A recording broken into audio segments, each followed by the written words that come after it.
అనంతపురం జిల్లా తాడిపత్రిలో మాజీ ఎమ్మెల్యే కేతిరెడ్డి పెద్దారెడ్డి తాను తన సొంత ఇంటికి తాడిపత్రిలో నియోజకవర్గ హెడ్ క్వార్టర్స్లో తన సొంత ఇల్లు ఉంది. ఆ సొంత ఇంటికి తాను వెళ్ళలేని పరిస్థితి. కోర్టు ఆదేశాలున్నా ఆయన ఎప్పుడు అక్కడికి వెళ్ళాలని ప్రయత్నం చేసినా పోలీసులే అడ్డుకుంటారు. ఆ సిఐ గన్ను కూడా చూపిస్తాడు. ఆ గన్ను చూపించే ఫోటో చూపించమో సరే.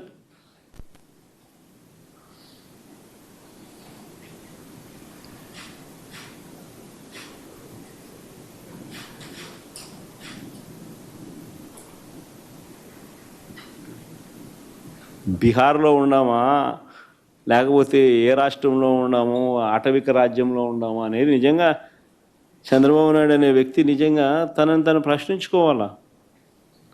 ఒక ఎమ్మెల్యే తన సొంత ఇంటికి తాలూకా హెడ్ క్వార్టర్స్లో, ఒక మాజీ ఎమ్మెల్యే తన సొంత ఇంటికి తాలూకా హెడ్ క్వార్టర్స్లో తాను కోర్టు ఆదేశాలున్నా పోలేని పరిస్థితి అంటే, పోలీసులే అడ్డుకుంటా ఉన్నారనంటే, తుపాకులు చూపించి బెదిరిస్తూ ఉన్నారు అనంటే,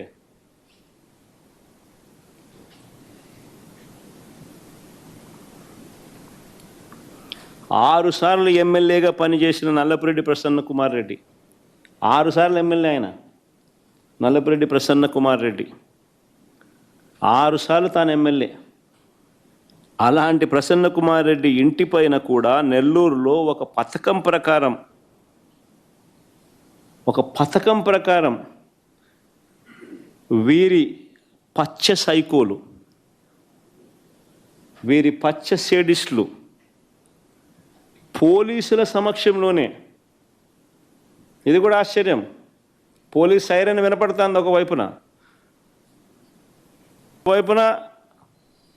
ఇళ్ళల్లోకి పోయేవాడు పోతా ఉన్నాడు, వీళ్ళు ధ్వంసం చేస్తూ ఉన్నాడు, ప్రసన్న ఎక్కడా అని చెప్పి నిలదీస్తూ ఉన్నాడు, ఆడేడి ఈడేడి అని చెప్పి అడుగుతున్నారు, వీళ్ళు నాశనం చేస్తున్నారు, ఉండింటే కనుక మనిషిని చంపేసిండ్రు. ఇదే సాంప్రదాయం రేపు మా ప్రభుత్వం వచ్చిన తర్వాత దెబ్బలు తిన్న వీళ్ళు, దెబ్బలు తిన్న వీళ్ళు ప్రతిచర్యగా వీళ్ళు కూడా ఇదే చేయడం మొదలెడితే మీ పరిస్థితి ఏమిటి అని చెప్పి నేను అడుగుతా ఉన్నా తెలుగుదేశం పార్టీని. చంద్రబాబు నాయుడు గారు వేసిన విత్తనం, తప్పుడు విత్తనం చెట్టు అవుతుంది. తప్పుడు సాంప్రదాయంగా మానకపోతే ఎవరి చేతుల్లోనూ ఉండదు వ్యవస్థ.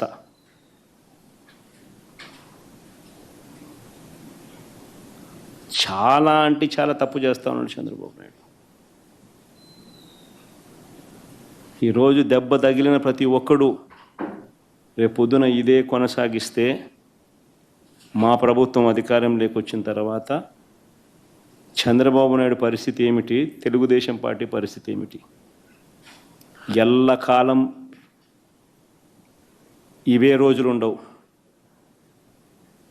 ఈరోజు పైన మీరున్నారు, మళ్ళీ 4 ఏళ్ళకు 3 ఏళ్ళకు కిందికి మీరు వస్తారు, మేము పైకి పోతాం.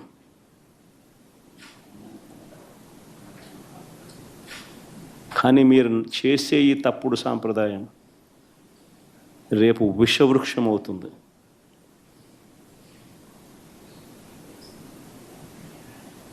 నేను చెప్పినా కూడా మా వాళ్ళు రేపు పొద్దున వినే పరిస్థితి ఉండదు.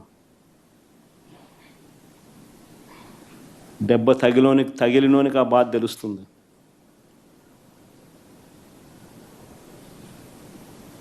చంద్రబాబు ఇప్పుడైనా మేలుకో, తప్పు తెలుసుకో, తప్పుడు సాంప్రదాయాన్ని సరిదిద్దుకో.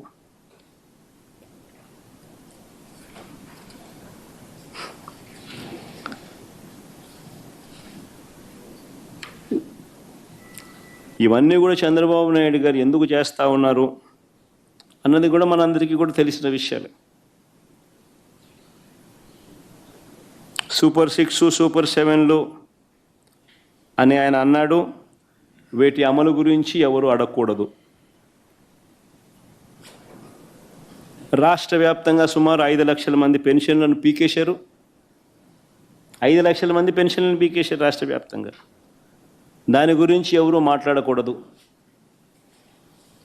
గత ఏడాది ఎగరగొట్టి మళ్ళీ ఈ ఏడాది జూన్ 21వ తారీఖున రైతు భరోసా ఇస్తామన్నారు. ఇంతవరకు అతి గతి లేదు. ఇప్పుడు దాని గురించి ఎవరు కూడా మాట్లాడకూడదు, అడగకూడదు. ఎందుకు ఇవన్నీ చేస్తూ ఉన్నాడంటే ఇందుకే చంద్రబాబు. ప్రతి మహిళకు నెలకు 1500, సంవత్సరానికి 18,000 చొప్పున ఇస్తామన్నారు. గత ఏడాది ఎగరగొట్టాడు, ఈ ఏడాది అంతే. దాని గురించి ఎవరు మాట్లాడకూడదు, అడగకూడదు. 3 సిలిండర్లు అన్నాడు. గత ఏడాది 2 సిలిండర్లను ఎగరగొట్టేశారు. ఇస్తానన్న ఒక్క సిలిండర్ కూడా అందరికీ అందలేదు. ఈ ఏడాది అసలే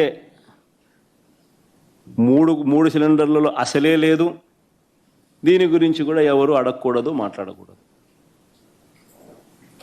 బడికి వెళ్ళే ప్రతి విద్యార్థికి 15,000 ఇస్తానన్నాడు. గత ఏడాది ఎగరగొట్టేశాడు. 15,000 కాస్త 13 అయింది. ఈ ఏడాది కూడా 30 లక్షల మందికి ఎగరగొట్టేశాడు. దీన్ని కూడా ఏ విద్యార్థి కూడా ప్రశ్నించకూడదు, అడగకూడదు. నిరుద్యోగ యువతకు నెలకు 3,000 ఇస్తానన్నాడు. ఏడాదికి 36,000 చొప్పున నిరుద్యోగ భృతి అన్నాడు. గత ఏడాది పూర్తిగా ఎగ్గొట్టేశాడు. ఈ ఏడాది కూడా పూర్తిగా ఎగ్గొట్టేదానికి శ్రీకారం చుట్టాడు. ఎవడు దీని గురించి మాట్లాడకూడదు, అడగకూడదు. 50 ఏళ్ళు దాటితే పెన్షన్ అన్నాడు. 50 ఏళ్ళు దాటితే 48,000 మీ చేతుల్లో పెడతానన్నాడు. గత ఏడాది ఎగ్గొట్టాడు, ఈ ఏడాది ఎగ్గొట్టే కార్యక్రమం చేస్తూ ఉన్నాడు. ఎవరు అడగకూడదు, ఎవరు ప్రశ్నించకూడదు. రాష్ట్రంలో ప్రజలందరికీ కూడా ఎన్నికలప్పుడు ఏమన్నాడు? వైజాగ్ షికారుకైనా పోవచ్చు అన్నాడు. శ్రీకాకుళం వాళ్ళు తిరుపతికైనా రావచ్చు అన్నాడు. తిరుమల వెంకటేశ్వర స్వామి దర్శనం చేసుకోవచ్చు అంటాడు. తిరుపతి వాళ్ళు, రాయలసీమ వాళ్ళు విశాఖపట్నానికి షికారుకైనా పోవచ్చు అంటాడు. అక్కడ సింహాచలం గుడికైనా పోవచ్చు అని అంటారు. ఈరోజు ఎక్కడికి వెళ్ళినా ఫ్రీ బస్సు కాస్త సంవత్సరం అయిపోయింది. ఆ బస్సు హామీ గాలికి ఎగిరిపోయింది. ఇంకా అమలు కాలేదు. ఈయన పండగల మీద పండగలు డేట్లు చెప్తా పోతున్నాడు. పండగలు గడిచిపోతూ ఉన్నాయి, డేట్ మాత్రం రావడం లేదు.